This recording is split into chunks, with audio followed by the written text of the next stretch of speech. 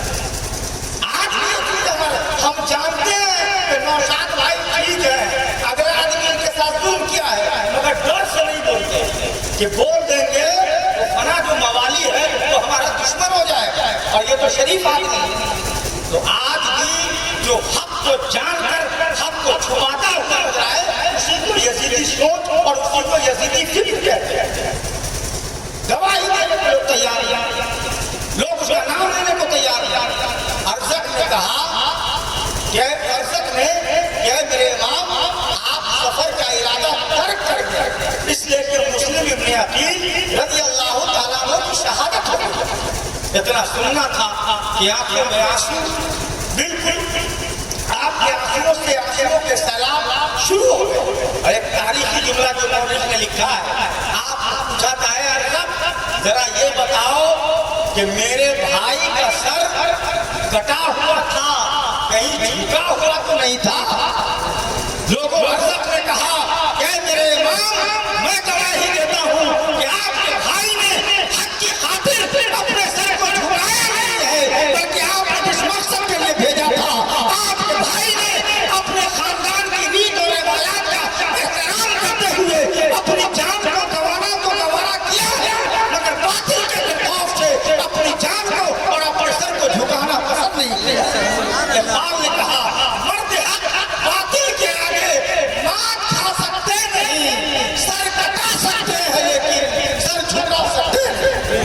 نہ مسجد میں نہ بیت اللہ کی دیواروں کے سائے میں نماز عشق ادا ہوتی ہے تلواروں کے سائے. گردن کٹی ہوئی تو تھی مگر جھکی ہوئی نہیں تھی. تو آپ نے کہا کہ اب میں تو اور جاؤں گا اور اپنے بھائی کو بتاؤں گا کہ مصطفیٰ کے خاندان کا جو بھی چیالہ ہوتا ہے وہ آپ ہی کی طرح گردن کو کٹانا پسند کرتا ہے مگر گردن کو جھکانا پسند نہیں کرتا. آپ تھوڑا سا آگے بڑھے تھوڑا سا آگے اور بڑھنے کے بعد اسی بڑھے تو دیکھا کیا ہے کہ اکثر کیا ہوتا ہے جب کسی کو پکڑنا ہوتا ہے تو لوگ شارٹ کٹ راستے کا استعمال کرتے ہیں. شارٹ خوب تیز بھاگتے ہیں ہانپتا کانپتا.